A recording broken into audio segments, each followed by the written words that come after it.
जय महाराज विद्यार्थी मित्रों, આપણે ચેપ્ટર નંબર 3 ધોરણ 8 ની અંદર ચતુષ્કોણની સમજ। અહીંયા મેં લખ્યું છે ચતુષ્કોણના ચારેય ખૂણાના માપનો સરવાળો 360 અંશ થાય છે। આનો મતલબ આપણે અહીંયા એવું છે કે ચતુષ્કોણની અંદર જેટલા બી ચતુષ્કોણ હશે એની અંદર જે ખૂણાઓ આપણે બનાવવાના છે એ ખૂણાઓના માપનો જે સરવાળો હશે એ 360 અંશ થાય છે। આપણને ખબર છે ત્રિકોણ હોય તો અંદર ત્રણેય ખૂણાના માપનો સરવાળો 180 અંશ થાય છે, એ રીતના અહીંયા 360 અંશ થાય છે। આ વાત સમગ્ર પ્રકરણ દરમિયાન આપણે સાથે યાદ રાખીને ચાલીશું। અહીંયા લખ્યું છે ફક્ત રેખાખંડોથી બનેલા સાદા બંધ વક્રને બહુકોણ કહે છે। ઓકે, તો રેખાખંડોની વાત છે એટલે તમને અહીંયા મેં બતાવેલું છે। અહીંયા એક કિરણ દોરેલું છે, આ એક મેં રેખા દર્શાવેલી છે અને અહીંયા એક રેખાખંડ દર્શાવેલું છે।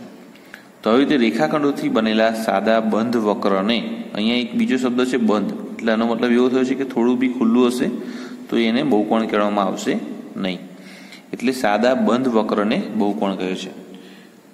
બહુકોણના અહીંયા કેટલાક ઉદાહરણ આપે છે, જેમ કે ત્રિકોણ આપણને ખબર છે કે એની ત્રણેય જે બાજુ હોય છે એ બંધ આકૃતિ બનાવે છે।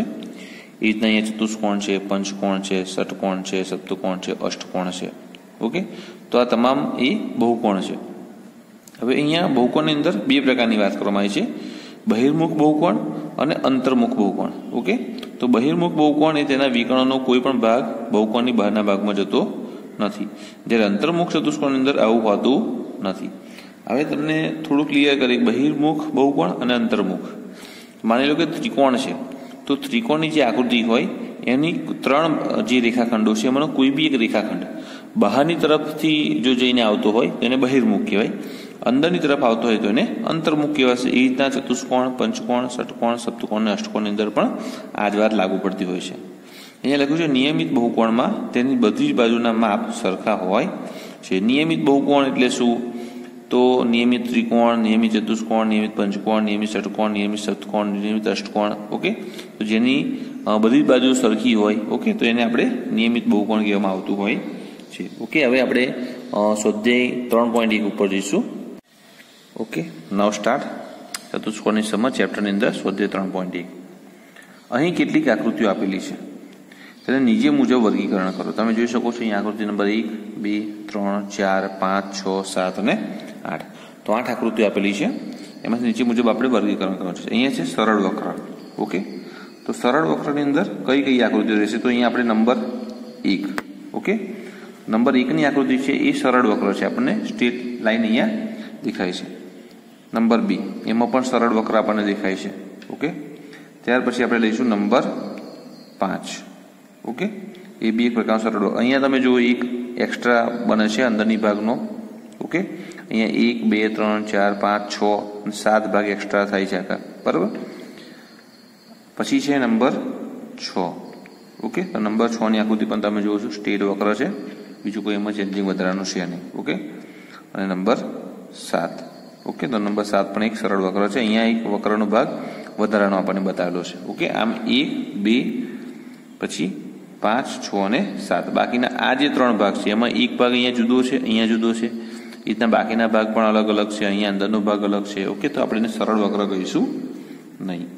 એ રીતના છે સરળ બંધ વક્ર। હવે સરળ અને જે બાકીના 1, 2, 5, 6 અને 7 મેં દર્શાયા છે, ઓકે, એ બધા બંધ જ છે।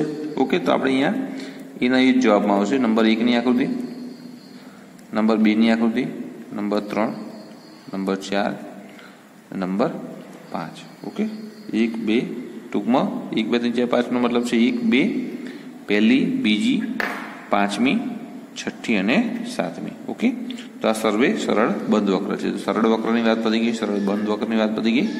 હવે બહુકોણની વાત છે, તો એ બહુકોણની અંદર આપણે નંબર 1ને બહુકોણ કહીશું, નંબર 2ને બહુકોણ કહીશું। ઓકે, તમે જોઈ શકો છો અહીંયા, તો નંબર 1ની જે આકૃતિ છે એ સરળ એક પ્રકારનો બહુકોણ છે, કારણ કે એને ચારે તરફની બાજુઓ રેખાખંડોથી બનેલી છે। અહીંયા બી તમે બહુકોણ જોશો તો એ બી રેખાખંડોથી ઘેરાયેલી છે, અહીંયા કોઈ રેખાખંડ છે નહીં, અહીંયા રેખાખંડોથી ઘેરાયેલી છે પણ અલગ અલગ ભાગોની અંદર છે। ઓકે, પછી આ જે આકૃતિ છે એ ચારે બાજુ રેખાખંડોથી બનેલી નથી। ઓકે, અહીંયા બી બે રેખાખંડો છે પણ અહીંયા વક્ર આવી જાય છે, અહીંયા બી તમે જોવો છો એક વક્ર છે, અહીંયા બી ગોળ રાઉન્ડ વક્ર છે, બરાબર। હવે છે બહિર્મુખ બહુકોણ, તો એ આપણે નંબર 2ની આકૃતિ, કારણ કે આ જો અંદરની તરફ આવે છે, અહીંયા ચતુષ્કોણ હોત, અહીંયા લાઈન હોત, તો તો એ અંદરની તરફ એટલે અને અંતર્મુખ ગણીશું. ઓકે, અહીંયા ફિગર સેમ થાત. અહીંયા હું ડોટ તમને સમજાવવા માટે લઈ લઉં છું. પણ આ કઈ તરફ જાય છે? ત્રિકોણની જગ્યાએ અહીંયા ત્રિકોણ હતું પણ એ બહારની તરફ જાય છે એટલે આપણે એને બહિર્મુખ કહીશું. બરાબર, એટલે નંબર 2 ની આકૃતિ રહેશે. અંતર્મુખ બહુકોણ, હવે તમને ખ્યાલ તો આવી ગયો છે કે આ નંબર 1 ની જે આકૃતિ છે એ અંતર્મુખ બહુકોણની અંદર છે. ઓકે, નાઉ સ્ટાર્ટ સ્વાધ્યાય 3.1 નો એક્ઝામ્પલ નંબર 2. ઓકે, હવે સ્વાધ્યાય 3.1 નો એક્ઝામ્પલ નંબર 2. નીચે દર્શાવેલા પ્રત્યેકને કેટલા વિકર્ણ છે સમજાવો. તો અહીંયા આપણી પાસે એક સૂત્ર છે જેના આધારે આપણે કોઈ બી પ્રકારની આકૃતિ આપેલી હોય એના વિકર્ણની સંખ્યા આપણે શોધી શકીએ છીએ. જેમ કે અહીંયા લખું છું કે n એટલે કે કોઈ બી ધારેલી સંખ્યાને બાજુવાળો વિકર્ણ ઇઝ ઇક્વલ ટુ કૌંસની અંદર લઈશું આપણે n -1 okay upon 2 minus n. Okay, કૌંસ જો છૂટું પાડું n નો m સાથે ગુણાકાર એટલે n² માઇનસ n. ઓકે, છેદમાં હવે n અહીંયા તો છે, ફિલહાલ હું અત્યારે આટલું લઈ લઉં છું. હવે જો લસા લેવામાં આવે ઓકે તો અહીંયા એ તો 2 છે, અહીંયા 2n થશે n² minus n minus 2n upon 2. Okay, સૂત્ર થશે n² માઇનસ 2 અને 1 એટલે 3n અપોન 2. ઓકે, તો આ એનું એક ફાઇનલી સૂત્ર ગણી શકાય વિકર્ણ શોધવા માટેનું. બરાબર, એ સિવાય બી આપણે ડાયરેક્ટ આ સૂત્રનો ઉપયોગ કરી શકીએ છીએ. હવે સૌથી પહેલા છે બહિર્મુખ ચતુષ્કોણ. બરાબર, તો ચતુષ્કોણ છે સ્વાભાવિક છે, નંબર એ ની વાત કરું છું. ચતુષ્કોણ હોવાથી એની જે બાજુઓ છે ઓકે એ બાજુની જે સંખ્યા હશે એ કેટલી હશે? 4 હશે. બરાબર ને, એ આપણને ખ્યાલ છે. અહીંયા હું એક લઈ લઉં છું એટલે અંદરની તરફ સૂત્ર થઈ જાય. બરાબર, તો ચતુષ્કોણની અંદર 4 બાજુઓ હોય છે તો કહી શકીએ કે અહીંયા n ની જે સંખ્યા છે n ઇક્વલ ટુ 4 થશે. બરાબર, હવે તમે અહીંયા આપણે ડાયરેક્ટ આ સૂત્રનો બી ઉપયોગ કરી શકીએ છીએ. તો આપણે ડાયરેક્ટ એ સૂત્રનો ઉપયોગ કરીશું. ઓકે, તમે આ સૂત્ર મૂકવાનું હોય છે પણ અહીંયા આપણે ડાયરેક્ટ સ્ટેપ જઈએ છીએ જેથી આપણે સ્ટેપની અંદર ઓછા સ્ટેપમાં આપણને જવાબ મળી જાય. અહીં લખીશું વિકર્ણોની સંખ્યા ઇઝ ઇક્વલ ટુ ઓકે શું છે n² minus 3n upon 2. n² એટલે હું 4 નો વર્ગ લખું છું ઓછા 3 અહીંયા કૌંસમાં 4 2. મેં અહીંયા શું કર્યું છે n બરાબર 4 મૂકતા. બરાબર, લખો હોય તો લખી શકાય. એટલે 4 નો વર્ગ થશે 16, 3 ચોક થશે 12 છેદમાં 2. ઓકે, 16 માંથી 12 જશે એટલે 4 વધશે, 4 ના છેદમાં 2 ફરી છેદ ઉડશે 2 દુ 4 2. ઓકે, તો ચતુષ્કોણની વિકર્ણોની સંખ્યા આપણને કેટલી મળી છે? 2 મળી ગઈ છે. ઓકે, બહિર્મુખ જે ચતુષ્કોણ હશે તેની અંદર જે વિકર્ણો છે એ વિકર્ણોની સંખ્યા 2 રહેશે. ત્યાર પછી છે નિયમિત ષટકોણની વાત કરવામાં આવી છે તો અહીંયા લખું છું b. ઓકે, નિયમિત ષટકોણ. હવે જે ષટકોણ છે એની અંદર આપણને ખબર છે ષટકોણની અંદર બાજુની સંખ્યા કેટલી હોય છે? એ લખીએ છીએ આપણે બાજુઓની સંખ્યા કેટલી હોય છે? અહીંયામાં 6 હોય છે એટલે આપણે એ કહી શકીએ કે n ઇઝ ઇક્વલ ટુ 2. બરાબર, હવે આપણી જોડે સૂત્ર છે મૂકી દઈએ કે ભાઈ ચલો વિકર્ણોની સંખ્યા બરાબર સોરી અહીંયા આપણે n 6 લેવાના છે. સંખ્યા ઇઝ ઇક્વલ ટુ ફરી આપણે સૂત્ર જે હતું એ n² માઇનસ 3n અપોન 2. તમે આ સૂત્ર બી મૂકશો તો બી કોઈ પ્રશ્ન આવવાનો છે નહીં, એ થોડું સરળ રહેશે તમારે. ઓકે, ચલો એની કિંમત અહીંયા 6 મૂકીએ 6 નો વર્ગ 3 કૌંસમાં 6 અપોન 2. ઓકે, 6 નો વર્ગ થશે 36 માઇનસ 6 તારી 18 છેદમાં 2 રહેશે. ઓકે, હવે 36 માંથી અહીંયા આપણે 18 જશે એટલે વધશે 18 છેદમાં 2 2 નવા 18 એટલે જવાબ આવશે 9. ઓકે, તો નિયમિત ષટકોણ હશે એની અંદર જે વિકર્ણો છે એની સંખ્યા કેટલી હશે? 9 હશે. હવે કન્ટિન્યુ તો છું જ, આપણે ધોરણ 5, 6, 7 ની અંદર વિકર્ણો વિશે શીખ્યા છે. છતાં બી અહીંયા સમજણ આપવા માટે કદાચ કોઈ વિદ્યાર્થી જો ભૂલી ગયો હોય તો માની લો કે આ એક ચતુષ્કોણ છે. ઓકે, તો વિકર્ણ એટલે ઓકે આને આપણે એની અંદર બનાવવાના હોય છે. બરાબર, હવે અહીંયા જઉં છું C. ઓકે, તો આમાં ત્રિકોણની વાત કરવામાં આવી છે. તો ત્રિકોણની અંદર આપણને ખબર છે ત્રિકોણની જે બાજુઓ છે એ બાજુઓ કેટલી હોય છે? 3 હોય છે. તો n બરાબર અહીંયા થઈ જશે 3 થઈ જશે. બરાબર. તો હવે વિકર્ણોની સંખ્યા આપણે શોધવાની છે. માટે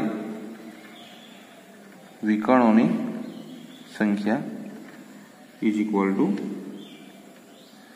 n² માઇનસ 3n અપોન 2.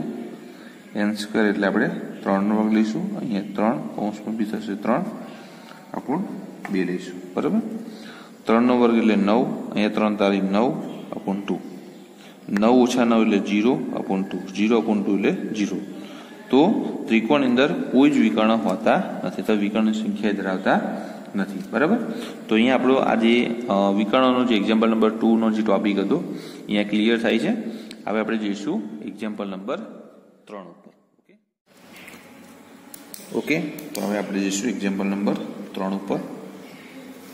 અહીંયા વાત કરી છે બહિર્મુખ ચતુષ્કોણની અંદર ખૂણાના માપનો સરવાળો કેટલો થાય. હવે જો ચતુષ્કોણ બહિર્મુખ ના હોય તો શું આ ગુણધર્મ લાગુ પડશે? આપણે આ ચેપ્ટરની અંદર શરૂઆતની અંદર જ મેં એક લાઈન લખી હતી કે ચતુષ્કોણના અંદર ચારેય ખૂણાના માપનો સરવાળો 360 અંશ થાય છે.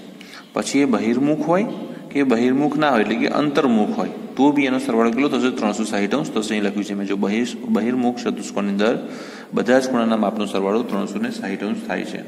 જો ચતુષ્કોણ બહિર્મુખ ના હોય એટલે કે અંતર્મુખ હોય તો પણ તેના બધા ખૂણાના માપનો સરવાળો 360 અંશ થશે. ઓકે. તો આ વાત અહીંયા ક્લિયર છે. આપણા માટે અહીંયા મહત્વનો એક્ઝામ્પલ નંબર 4 છે. નીચેની કોષ્ટક જુઓ. પ્રત્યેક આકૃતિને ત્રિકોણમાં વિભાજિત કરેલ છે અને તેના પરથી ખૂણાના માપનો સરવાળો શોધેલ છે. હવે અહીંયા તમે જુઓ, અહીંયા આકૃતિઓ 4 મેં અહીંયા બતાવેલી છે. હવે હું એને જે આકૃતિ નંબર 1 છે એની તમને વાત કરું. તેની બાજુઓ છે 3 અને ત્રણેય ખૂણાના માપનો સરવાળો 180 અંશ થાય છે. આપણે આ સાબિત પણ કરેલું છે ધોરણ 7 ની અંદર. ધોરણ 6 ની અંદર પણ આ વિષય પર ભણ્યા છે. ધોરણ 6 ની અંદર 2 ખૂણાના માપનો સરવાળો આપતા આપણે 3 ખૂણાના માપનો સરવાળો 180 બતાવતા, આ બેનો પ્લસ કરી 180 માંથી માઇનસ કરી અને ત્રીજા ખૂણાના માપનો સરવાળો શોધતા હતા. અહીંયા આકૃતિ છે એને હું ત્રિકોણની અંદર ડિવાઇડ કરું છું એટલે 1 અને 2 ત્રિકોણ થઈ ગયા. અહીંયા જે આકૃતિ છે એને બી હું એ ત્રિકોણ બનાવું છું. ઓકે. તો અહીંયા 1, 2 અને 3 બરાબર ને કુલ ટોટલ ઓલરેડી થઈ ગયા ત્રિકોણ. હવે અહીંયા જે છે એને આકૃતિને બી ડિવાઇડ કરું છું. આ એક પ્રકારના વિકર્ણો છે. આ શું છે? ષટકોણ છે. એના વિકર્ણોની સંખ્યા છે. ઓકે. હમણાં જે આગળ આપણે વિકર્ણની વાત હતી તો અહીંયા 3 વિકર્ણ નીકળશે. અહીંયાથી 1, 2 અને 3 નીકળશે અને અહીંથી 1 જ જશે. આમ આ જે ષટકોણ છે એક પ્રકારનો, તો એની અંદર વિકર્ણની સંખ્યા 9 હશે. વિકર્ણ એટલે શું? તો એની જે 2 બિંદુઓ જોડો તમે અને આ જે ભુજા બને છે એના સિવાયની જે ભુજા સામસામેના બિંદુને જોડતા બને એને વિકર્ણ કહેવાય. ઓકે. તો અહીંયા તમે 3 ખૂણા થઈ ગયા છે. 1, 2, 3 ને 4. કુલ ત્રિકોણની સંખ્યા 4 થઈ છે. બરાબર. અને બાજુની સંખ્યા 6 છે. કુલ ત્રિકોણ અહીંયા 3 છે, બાજુની સંખ્યા 5 છે. કુલ ત્રિકોણ અહીંયા 2 છે, બાજુની સંખ્યા 4 છે. ઓકે. હવે અહીંયા આપણે જોવાનું છે કે અહીંયા બાજુની જે સંખ્યા હતી, ઓકે, એ કેટલી હતી? 3 હતી. ઓકે. તો અહીંયા આપણે જે ખૂણાઓના માપનો સરવાળો કેટલો થયો છે? 180 અંશ થયો છે. ત્રિકોણ 1 છે એટલે આપણે 180 ગુણ્યા 1 બરાબર 180 અંશ. અહીંયા ત્રિકોણ બાજુઓ 4 છે પણ ત્રિકોણ કેટલા છે? 2. એટલે આપણે 2 વડે ગુણીશું. 2 ગુણ્યા 180 બરાબર. તો અહીંયા 2 ગુણ્યા 180 બતાવ્યા છે.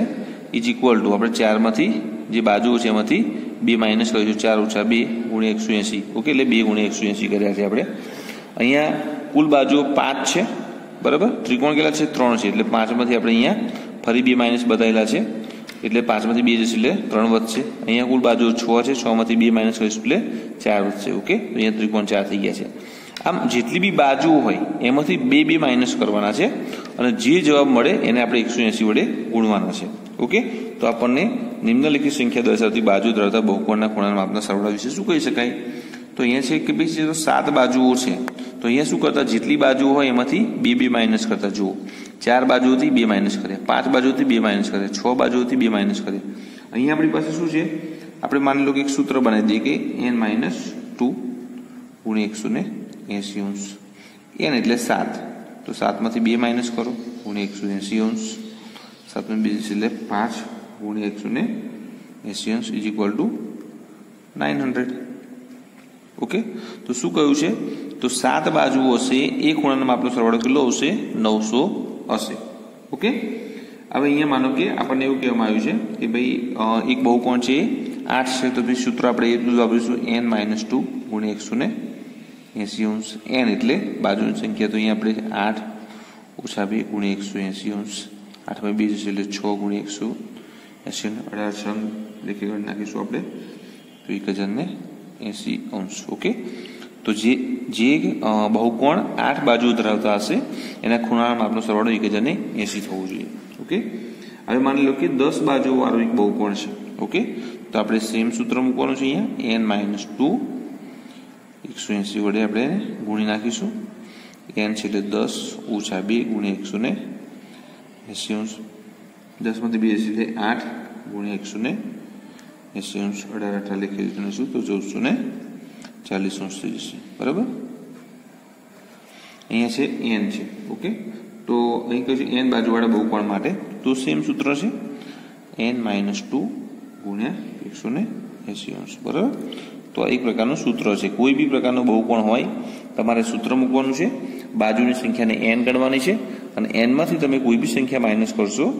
ઓકે, તો 180 વડે ગુણાકાર કરતા આપણને એ જે બહુકોણ હશે એના ખૂણાના માપનો સરવાળો મળશે. બરાબર, તો આપણે કહી શકીએ કે n એટલે બાજુઓ. કોની બાજુઓ? તો અહીંયા લખું છું બહુકોણની બાજુઓ. તો બહુકોણની બાજુમાંથી આપણે 2 માઇનસ કરતા અને એને 180 વડે ગુણતા આપણને કોઈ બી બહુકોણની અંદર ખૂણાના માપનો સરવાળો મળતો હોય છે. ઓકે, હવે જઈશું આપણે એક્ઝામ્પલ નંબર 5 ઉપર.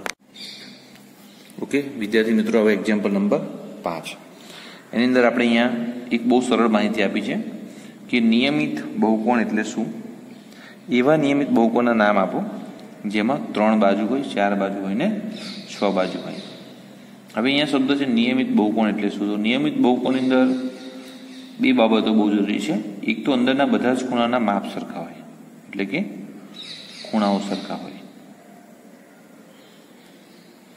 ઓકે, એને આપણે નિયમિત બહુકોણ કહીશું. બીજું કે જે બધી જ બાજુઓ છે, ઓકે, તો બધી જ બાજુ સરખી હોય. આમ બાજુ અને ખૂણા 2 વસ્તુ અહીંયા સરખી હોય એટલે આપણે એને નિયમિત શબ્દ વાપરી શકીએ છીએ.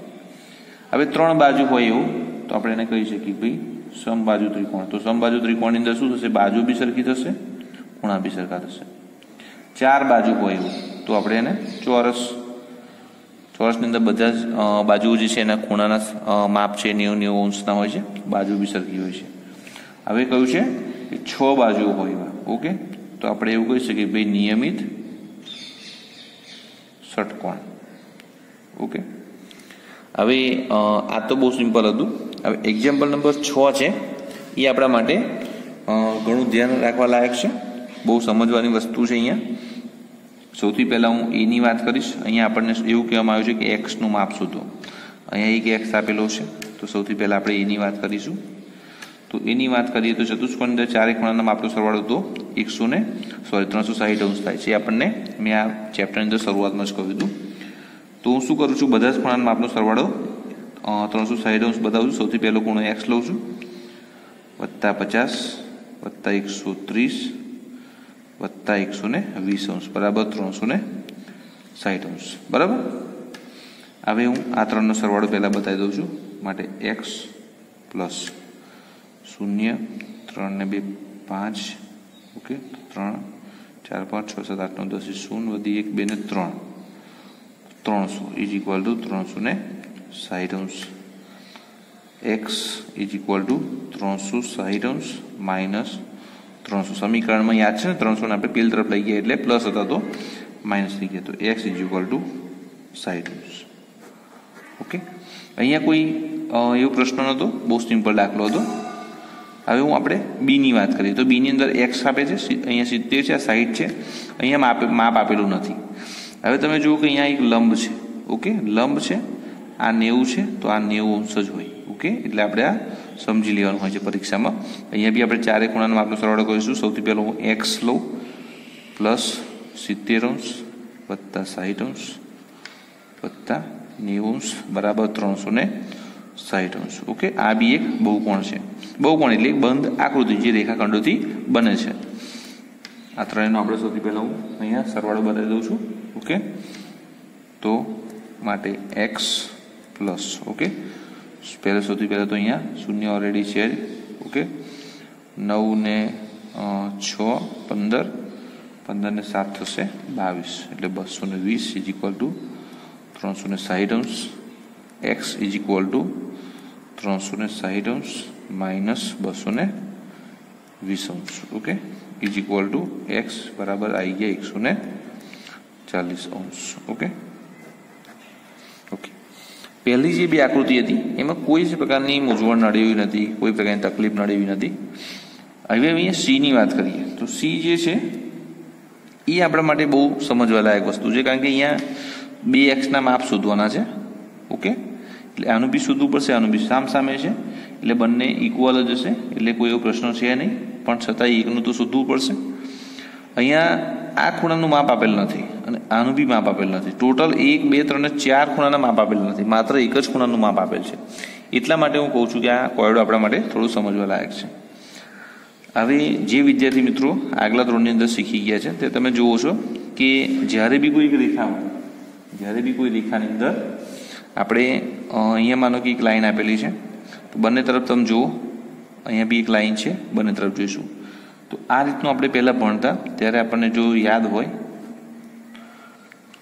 અહીંયા મેં બે રેખાઓ બતાવી છે. ઓકે, તો આપણે ખબર છે કે આ બે ખૂણાના માપ શું થતા હતા? 180 અંશ, કારણ કે એ બંને રૈખિક છે. તો આ બંને બી શું છે? રૈખિક જોડ છે. આ બંને બી રૈખિક જોડ છે, તો આ બંનેનું માપ 180 અંશ થવું જોઈએ. ઓકે, તો સૌથી પહેલાં હું અહીંયા 180 માંથી 70 બાદ કરીશ તો આ ખૂણો થશે 110 અંશનો. તો જ આ બેનો સરવાળો કેટલો થશે? 180 થશે. ઓકે, અહીંયા બી 60 છે, તો અહીંયા 180માં કેટલા ખૂટશે? 120 અંશ. ઓકે, તો જ આ બંનેનો સરવાળો કેટલો થશે? 180 થશે. ઓકે, આમ રૈખિક જોડ હોવાના કારણે આપણે આ બંને બતાવ્યા છે. ઓફિશિયલી તમે એવું કરી શકો, 180 માંથી 70 માઇનસ કરજો, 180 માંથી 60 કરજો. અહીંયા હું લખી દઉં છું 180 માઇનસ 70 અંશ ઇઝ ઇક્વલ ટુ 110 અંશ મળેલા છે આપણને આ, અને આ મળેલા છે 180 અંશ માઇનસ 60 અંશ ઇઝ ઇક્વલ ટુ આપણને અહીંયા 120 અંશ મળેલા છે. બરાબર? તો હવે ખૂણા કેવી રીતના મળ્યા તો તમને ખ્યાલ રહે એટલા માટે મેં અહીંયા લખ્યું છે. હવે તો કોઈ પ્રશ્ન નથી. આપણે 1 2 3 4 ને 5, ઓહ સોરી, આપણે જો 4 હોત તો 360 અંશ થાત. ઓકે, કારણ કે આપણને કહ્યું હતું ભાઈ બહુકોણ હોય, ચતુષ્કોણ હોય તો 360 અંશ થાય છે, પણ આ તો ચતુષ્કોણ નથી. 1 2 3 4 ને 5 ખૂણાઓ છે, 4 ખૂણા છે નહીં. તો આપણને ખબર હોય તો તમને આપણે એક્ઝામ્પલ નંબર 5 જોયો, સોરી 4 જોયો. એની અંદર આપણે એક વસ્તુ શીખ્યા કે જ્યારે ગમે તે આપણે બાજુની, અહીંયા બાજુની સંખ્યા ખબર છે 1 2 3 4 ને 5 બાજુઓ છે, તો જો બાજુની ખબર હોય તો એના ખૂણાના માપનો સરવાળો કેટલો થાય એ આપણને મળી શકે. એના માટે આપણી જોડે એક સૂત્ર હતું, n-2 ગુણ્યા 180 અંશ. ઓકે, તો એ સૂત્ર મુજબ જઈએ તો n બાજુની સંખ્યા કેટલી છે? 5 -2 ગુણ્યા 180 અંશ, 3 ગુણ્યા 180 અંશ, 18 તારી 54, 540 અંશ.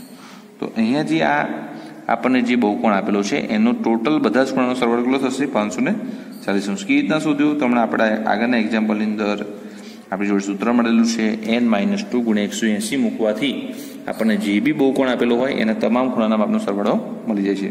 તો આપણને આનું ટોટલ મળી ગયું છે. આપણી પાસે બધા જ ખૂણાઓ છે આ બેને છોડતા, બંને એક્સ છે, સામસામે છે, એટલે બંને સરખા મળવાના છે. ઓકે, તો આપણે હવે ટોટલ બતાવી દઈએ અહીંયા.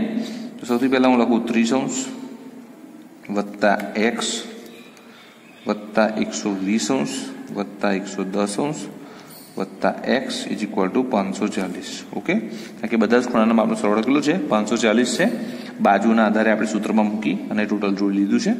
તો અહીં જુઓ 30 અંશ પહેલાં મેં મૂક્યા છે, પછી એક્સ 120 110 ને એક્સ. ઓકે, હવે એક્સ સાથે હું લઈ લઈશ, એટલે અહીંયા હું લખી દઈશ 2x વત્તા 30 વત્તા 120 વત્તા 110 અંશ ઇઝ ઇક્વલ ટુ 540 અંશ. માટે 2x 3 સરળ કરું.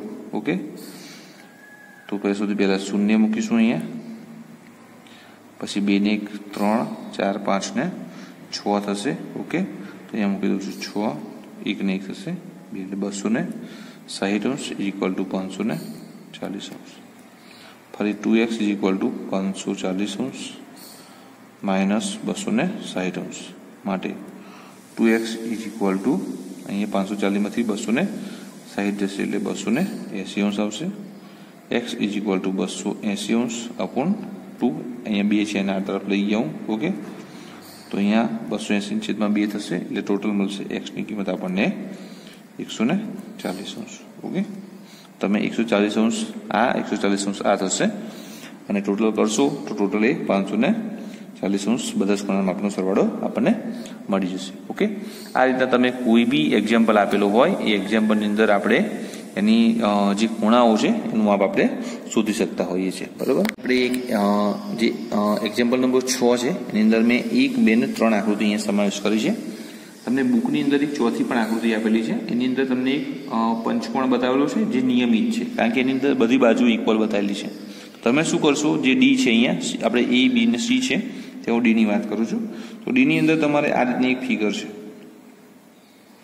ઓકે, હવે એની અંદર શું કરવામાં આવ્યું છે લોકોએ, તો સોરી અહીંયા થોડું અંદરની સાઈડ છે એટલે પંચકોણ બને છે. બધી બાજુ સરખી બતાવેલી છે. જો નિયમિત હોય તો એની બાજુ બી સરખી હોય, ખૂણા બી સરખા હોય, તો એ ખૂણો એક્સ બતાવ્યો છે. હવે નિયમિત પંચકોણની વાત કરીએ તો 5 બાજુ હોય એટલે n-2 એટલે 5 - 2 ગુણ્યા 180 3 ગુણ્યા 180 કરશો તમને ત્યાં આગળ જવાબ કેટલો મળશે, 5854 એટલે 540. ઓકે, તો આના બધા ખૂણાનો માપ સરવાળો કેટલો છે, 540 છે. એક ખૂણાનું માપ x આપ્યું છે, 5 ખૂણા છે. તમે શું કરજો, x + x + x + x + x is equal two 540. Okay, જો રીતના મૂકશો પછી તમે 5x બરાબર 540 કરશો તો x ની કિંમત તમને 108 મળી જશે. એ તમારે જાતે કરવાની છે. કોશિશ કરવા માટે મેં તમને એ એક્ઝામ્પલ હોમવર્કમાં મૂકું છું. ઓકે, જે મારા વિદ્યાર્થી મિત્રો, આપણે હવે એક્ઝામ્પલ નંબર 7 વાત કરી છે x, y અને z શોધો. હવે અહીંયા શોધતા પહેલા એક વાત થોડી સમજાવું કે જ્યારે કોઈ બી પ્રકારનો એક્ઝામ્પલ હશે અને એની અંદર જો બહુકોણ આપેલો છે, બહુકોણની અંદર જ્યારે બી એ બહુકોણ આપણે અહીંયા બહાર જશે. ઓકે, આપણે એને બહિષ્કોણ એવો શબ્દ વાપરીએ છીએ. અહીંયા બહિષ્કોણ થયેલો છે, આ બી બહિષ્કોણ છે, આ બી બહિષ્કોણ છે, એના નીચે પણ છે. તો કોઈ બી પ્રકારના જો બહિષ્કોણ હશે તો એ બહિષ્કોણના ખૂણાઓનો જે સરવાળો છે 360 થશે. ઓકે, કોઈ બી બહિષ્કોણ હશે તો બહિષ્કોણની અંદર ખૂણાઓનો સરવાળો 360 થશે. ઓકે, અહીં આપણે x, y અને z શોધવાના છે. આપણે એ તરફ જઈએ. સૌથી પહેલા અહીંયા x ની વાત કરીએ. બંને ખૂણાઓ આપણને હમણાં તમને વાત કરી રેખિક જોડના ખૂણા છે માટે x is equal two okay આ થશે આપણે 180 માઇનસ 90, x બરાબર 90 આવશે. ઓકે, અહીંયા જે z છે એના માટે પણ આપણે એ બાબત યથાર્થ રહેશે. અહીંયા તો z is equal two 180 minus 30 is equal two 150. તો z બનશે 150 બની જશે. હવે વાત છે અહીંયા y ની વાત છે. ઓકે, તો હવે સૌથી પહેલા ત્રિકોણ જે અંદરનો છે એના ત્રણેય ખૂણાના માપનો સરવાળો 180 થાય છે. તો ત્રિકોણ ઇઝ ઇક્વલ ટુ અહીંયા આપણે 30 વત્તા 90 વત્તા આપણે કશું છે ને અહીંયા તો આપણે એક માન લો કે આપણે e નામ આપીએ છીએ ને પ્લસ e. ઓકે, ત્રિકોણનો સરવાળો તો 180 થાય છે. 30 ને 9, 9 ને 10, 10 × 12 પ્લસ e. ઓકે, થશે 180 માઇનસ 120 ઇઝ ઇક્વલ ટુ એ. તો એ બરાબર 60. ઓકે, તો અહીંયા જે ખૂણો છે 60 મળી ગયો છે. હવે આ બે ખૂણાનો સરવાળો 180 થાય. ઓકે, તો આવશે y is equal two 180 minus 60 એટલે y is equal two 120. Okay, હવે આપણને ત્રણેય ખૂણાના માપ અહીંયા મળી ગયા છે. એક છે 120, 150 અને ત્રીજો જે માપ મળ્યું છે આપણને એ 90 મળ્યું છે. ઓકે, તો આપણે અહીંયા લઈ શકીએ કે ભાઈ જે x plus y plus z is equal two x છે સૌથી પહેલા 90, y છે 120 અને z છે 150. ઓકે, જો ત્રણેયનો સરવાળો કરીશું આપણે તો 0, 5 ને 2 7, 7 દુ 14 ને 15, 16, 6 વધી 1, 1, 2, 3, 360. ઓકે, મળી ગયો છે. ક્લિયર? એવી જ રીતે આપણે અહીંયા એક્ઝામ્પલ નંબર 7નો બી છે એની વાત કરીએ. અહીંયા બી થોડું તમને એવું લાગે છે પણ એક્ઝામ્પલ સરળ છે, કારણ કે આ છે એક પ્રકારનો બહુકોણ છે, પણ આપણે ચતુષ્કોણ પણ કહી શકીએ. ચતુષ્કોણની અંદર જે ચારેય ખૂણાઓ છે એનો સરવાળો જે છે, ચતુષ્કોણનો સરવાળો કૌંસમાં લખીએ ખૂણાઓ. ઓકે, તો એ થાય છે 360 અંશ, એ આપણને ખબર છે. ઓકે, તો સૌથી પહેલા અહીંયા મેં એને ઈ નામ આપ્યું છે, તો આપણે અહીંયા એ સુધી નાખીએ એક વખતે. તો ખૂણાઓનો સરવાળો અહીંયા કર્યો છે 360 અંશ બરાબર, તો લખું છું કે 60 અંશ વત્તા 80 અંશ વત્તા 120 અંશ વત્તા એ બરાબર 360 અંશ બરાબર. હવે તમારે શું કરવાનું છે કે અહીંયા જે ત્રણેય ખૂણાઓ આપેલા છે એનો આપણે સરવાળો કરી દઈશું સૌથી પહેલા. તો થશે 260 અંશ વત્તા એ બરાબર 360 અંશ. માટે એ બરાબર 360 અંશ માઇનસ 260 અંશ. તો એની જે કિંમત મળી ગઈ છે આપણને અહીંયા 100 અંશ. ઓકે, હવે આપણા માટે ઘણું સિમ્પલ થઈ ગયું છે, ઘણું સરળ થઈ ગયું છે, કારણ કે આપણને ખબર છે કે હવે બાકીના બધા બહિષ્કોણ છે, બહિષ્કોણનો સરવાળો 360 અંશ થવો જોઈએ. આ સાઈડ છે તો આપણે અહીંયા સૌથી પહેલા ઝેડ શોધીશું. તો ઝેડ ઇઝ ઇક્વલ ટુ 180 અંશ માઇનસ 60 અંશ ઇઝ ઇક્વલ ટુ અહીંયા આપણે ઝેડ થઈ જશે 120 અંશ બરાબર. એ રીતે આપણે અહીંયા ખૂણો શોધીશું W. W is equal two પણ શું થશે, એ ડબલ્યુની કિંમત આપણને 180 માંથી આપણે એની કિંમત માઇનસ કરીશું 100, એટલે ડબલ્યુની કિંમત આપણને મળશે 80 અંશ. ઓકે, એ રીતના આપણે ખૂણો અહીંયા એક્સ શોધીશું. તો એક્સ ઇઝ ઇક્વલ ટુ આપણને મળશે 180 અંશ માઇનસ 120 અંશ ઇઝ ઇક્વલ ટુ અહીંયા મળશે 60 અંશ. એ રીતના ખૂણો તમે વાયની કિંમત શોધો, એ પણ 180 માંથી આપણે અહીંયા 80 માઇનસ કરવાના છે. ઓકે, તો એ બી આપણને વાયની કિંમત મળી છે 100 અંશ. ઓકે, આમ આપણને ચારે ખૂણાની કિંમત મળી ગઈ. ઝેડની મળી છે 120 અંશ, ડબલ્યુ મળ્યો છે 80 અંશ, કારણ કે આપણને એ કેટલા મળ્યા છે 100.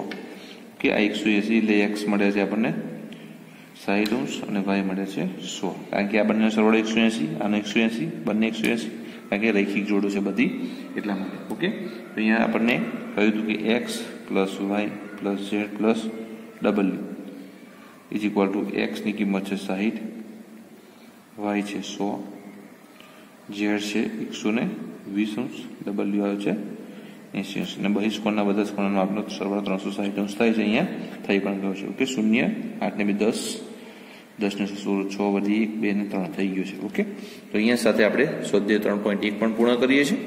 નેક્સ્ટ ટોપિકની અંદર, નેક્સ્ટ વિડીયોની અંદર આપણે આગળના ટોપિક પર જઈશું. ઓકે, જય મહારાજ.